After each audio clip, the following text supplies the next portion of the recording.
Buenos días. Good morning. It's a pleasure and an honor to have been invited to this conference. I apologize for that. The rest of the conference will be in English. So, first of all, I guess I'm going to tell you quickly who I am and where I come from. And then we'll get to the juice of the conference, talking about what it is that is so special about cybersecurity in the nuclear industry. And because of that, I title my presentation as Atypical Threats and Unusual Requirements, because it's not so much in the technology itself that nuclear is special, but rather in the boundary conditions. So to start, I currently joined Energypact, actually very recently.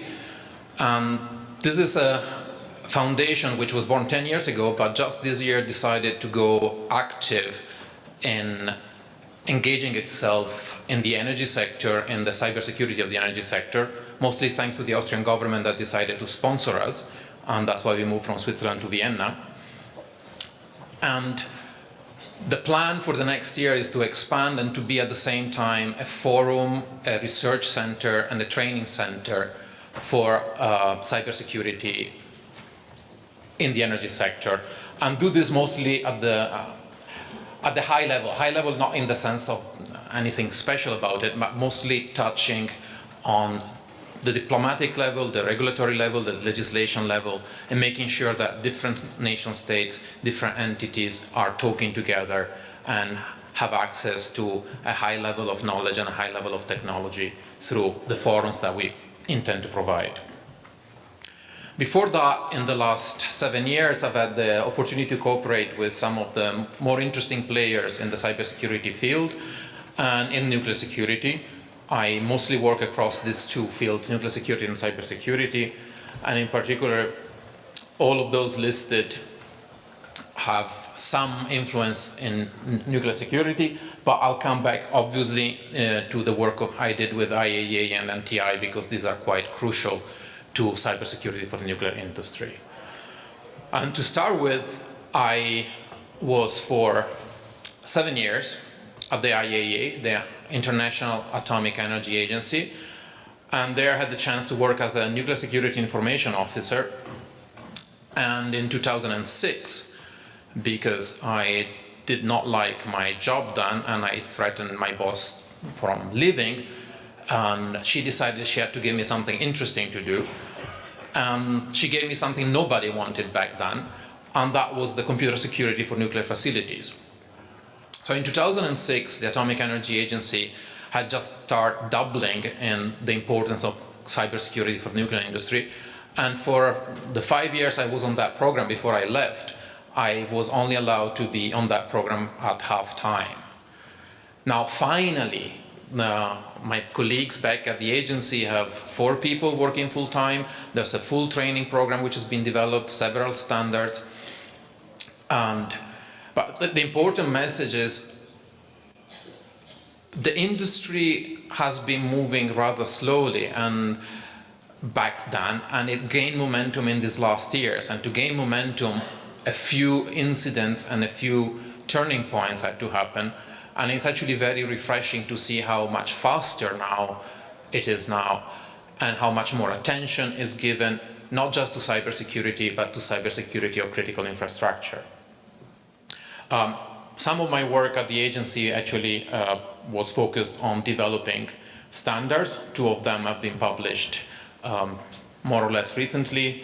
One is dedicated specifically for computer security and nuclear facilities. The other one is a bit more general and looks at the security of nuclear information.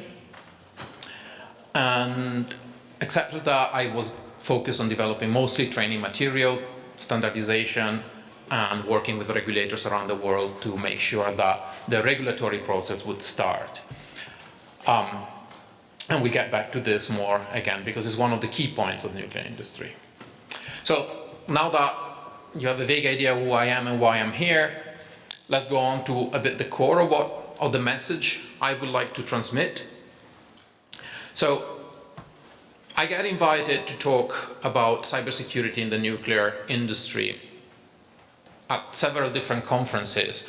And it almost feels like the nuclear industry gets invited because they are something special. And in many ways, there are many key aspects of it which are a little bit different, or rather different from the others. But then somebody asked the question, is there anything that really special about doing cybersecurity in a nuclear site, in a nuclear facility? And the answer is actually no. There's no single item that is completely unique to the nuclear industry that cannot be found in other industry.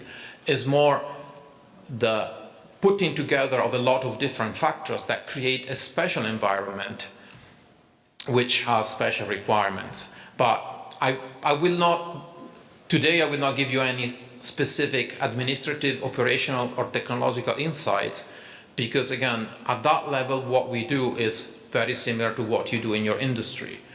And I just want to show a picture of the few special moments that we have encountered in developing this program for the nuclear industry. And in the slide, you see a summary of a few of the elements I will touch upon: threat environment, the fact that it's critical infrastructure, the public impact, the fact that it's a highly regulated industry, industrial control systems, and the last two I won't have much time to talk about today, legacy equipment and scheduled operations. So the first part, the threat element. If you go to any classic school where you get to hear the basics of computer security, of cybersecurity, one of the things you will do is threat analysis and attackers characterization. And you always talk about the potential list: competitors, activists, transnational crime organizations, disgruntled employees, recreational hackers. And then at the end of the list, there's always nation states and non-state actors like extremist and terrorist groups. Well, one of the things is that for the nuclear industry, these last two are very real. It's not just something that you add to the potential list of attackers, but they are actors that have demonstrated real interest, in the case of extremist or terrorist organization, in gaining nuclear material. It was found in one of the Al-Qaeda layers that was liberated a few years ago. Rather detailed plans on how to procure nuclear material and what to do with it were found. In the case of nation states, we will see actually one of the most bright and brilliant example of threats very likely came from one or two nation states. So that's the first tidbit. It's that the nuclear industry has to consider a range of potential attackers which is usually broader than many other concerns. Your average size company is usually not threatened by nation states. And here we come to the fact that nation states are an active player in the threat panorama for the nuclear industry. And also one of the threat archetypes that it's 7-8 years old, and I still like to use it as an example. Maybe it's not at the forefront of technology when we come to malware, but its characteristics are such they were a complete turning point in the history of cybersecurity, surely for the nuclear energy, but I would hope also in general in the history of cybersecurity. And why is Stuxnet so important? Well, first of all, what it is, I assume most of you will be at least partially familiar with it. It's a composite piece of malware which was released in 2009, discovered a year later, and which likely was used to destroy a series of centrifuge in an Iranian fuel enrichment plant to halt or stop their, well, openly civil nuclear program, covertly probably military nuclear program. So what's so special about Stuxnet? That it represented a few absolute firsts. First of all, it was the first time malware was used for an operation which could be called weaponized, that it was a true weapon that was launched to destroy something and achieved its goal. And the level of the operation was very much nation against nation, even though that is extremely difficult to prove, and is mostly left to literature and to history to analyze, it is clear that the target was the national capabilities, military capabilities of the state. And it's also pretty clear that given the level of effort, given the level of resources, given the fact that they very likely needed test beds to simulate the Natanz plant, that type of resource and knowledge can only be associated to not just a nation state, but a rather rich and powerful nation state. It is also interesting technologically because it used stolen certificates, it's cross-platform attack, but again, that's not the game changer so much as the political implications behind it. And that was a huge wake-up call for the nuclear industry, and that's when we actually started seeing resources, attention, and money starting to be moved to the cybersecurity program at the IAEA and around the world. So let's move on the context. So three of the crucial elements that characterize the nuclear industry actually play together to give the fourth one. And this does not just apply to cyber, this applies to the nuclear industry broadly. So first of all, well, the nuclear industry is part of the critical infrastructure, as pretty much all the energy infrastructure. So again, that's not unique per se, but it surely belongs there. Second of all, there's a huge public sensitivity about anything that happens to a nuclear facility. This is very well known. After the Chernobyl accident, a large number of countries around the world either terminated, stopped, or did not go ahead with the nuclear program. The same thing happened after Fukushima. The type of reactions that are found in civil society after any scale of nuclear accidents seem to have an intrinsic multiplier effect. Even if the actual measurable consequences are lower than other types of accidents, the effect on the psyche of the population is multiplied. We can talk endlessly about the reason for that, but this is something that the nuclear industry has to accept. That there's a huge eye on them, a huge attention, and the reactivity is enormous. So this justifies extreme measures when it comes to safety and security. And the last bit, we already mentioned it, is the high threat. The fact that the nuclear industry is, because of its potential, well, actually also because it's very sensitive to the public. Any terrorist organization would love to disrupt or sabotage a nuclear industry because beside the actual physical and terror damage, that would be multiplied by the public impact. So these three elements come together to give something which is a highly regulated industry. That has been so for a very long time, and that has also meant that the nuclear industry is very used to being regulated, and in a way it is very proactive.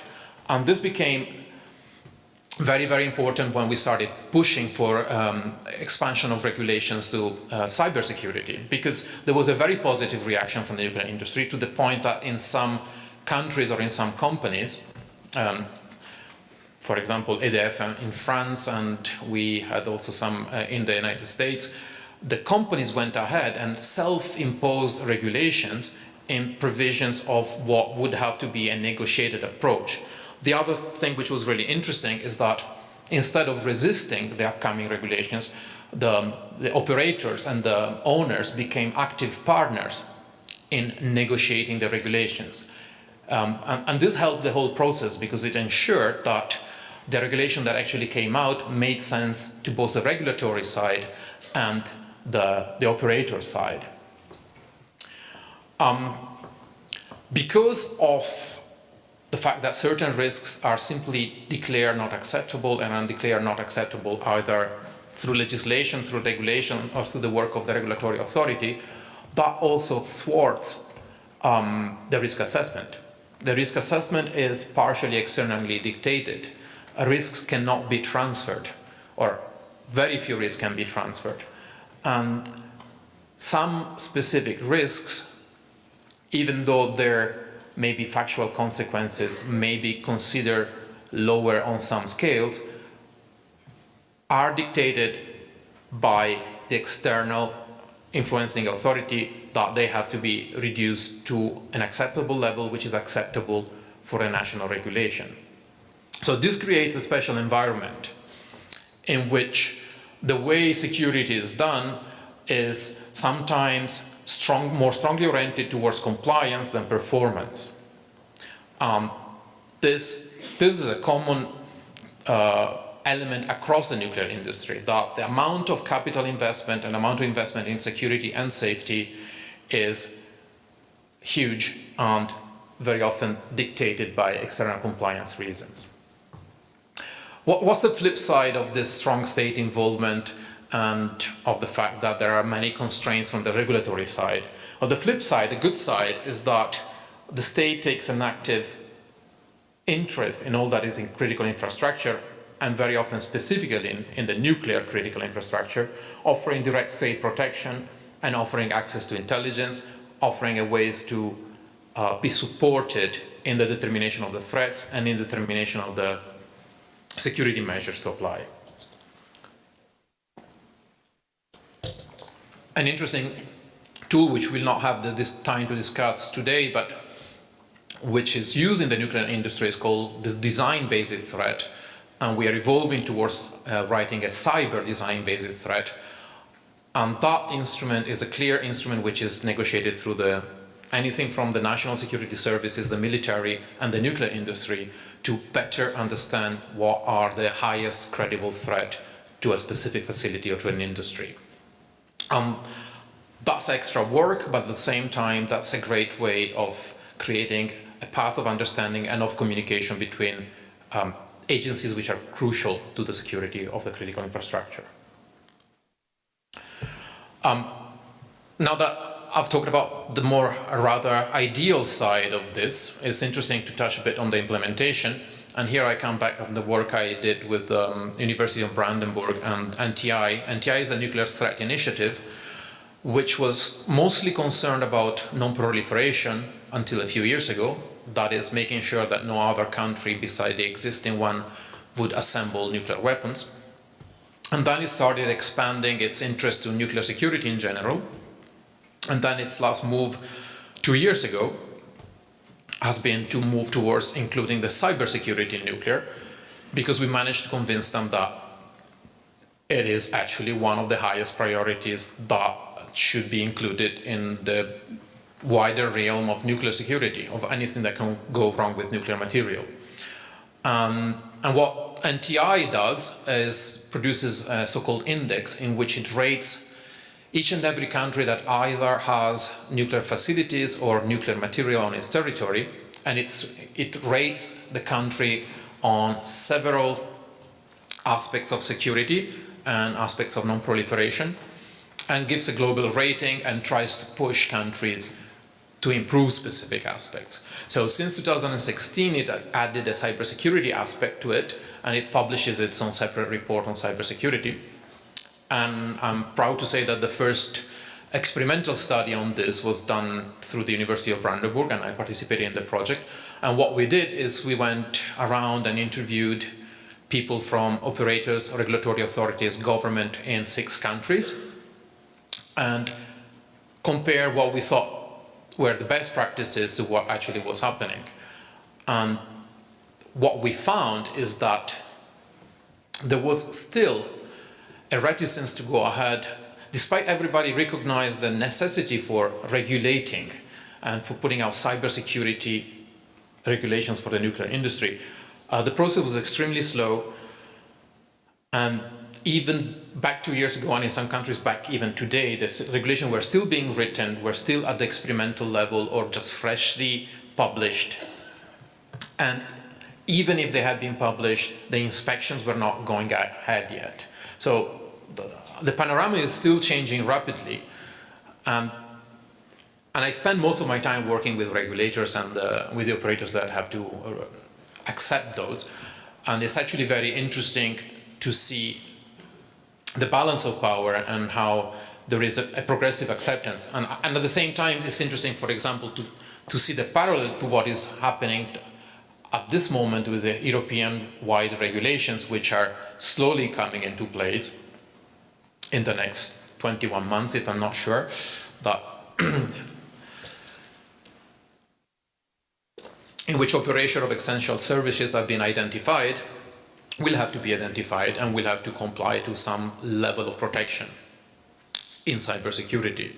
So even though the nuclear industry had some resistance to this, you could still say that the expertise it has accumulated and where it stands now, it's still rather ahead of the pack. And it's probably quite an interesting example. Most of the people here are from Spain, I'm sure, and you have a nuclear industry, and as far as I know, they also are working on the regulations. So this can be actually a very interesting place to go and see what's going on there, to forecast what's going to happen mostly to any industry which is somehow part of the critical infrastructure. One of the biggest challenges in finding the buy-in for regulation is actually convincing the management of the necessity of it and the importance. And that's why we at Energypact, for example, put a lot of effort in awareness courses. A lot of people, so if you look at the nuclear industry, the culture has always been, the culture of security has always been gates, guards, and guns. That's what we used to say. And it has been extremely difficult to convince the people working there that it's time to add to that triptych also the geeks, because the geeks, the hackers, can do as much damage as a gun or somebody armed in the physical sense. So that has been very much my work in the last pretty much 11 years. The last bit I want to talk about, which is another specialty of the nuclear industry, but obviously not only, is industrial control systems. We've already seen Stuxnet. Stuxnet, the payload was an attack on an industrial control system. And here is also really interesting to see a trend that about 10 years ago at the biggest hacking conference in the world, Black Hat in Las Vegas, there was one paper presented that attacked a SCADA system. Nowadays, the same conference has its own separate sessions that runs its long, which is entirely dedicated to SCADA and other industrial control systems. So while they were completely out of the radar of attacks until just a decade ago, now it has become a very fast-growing point of interest, point of focus for potential attackers and for potential compromises. And the other side of the medal is that most of these systems have not been designed with security in mind. So very often they rely simply on the fact that they are placed somewhere specifically where there's only physical access. But the global trend of networking pretty much everything is disrupting that. So if you want to see one of the first public attack on a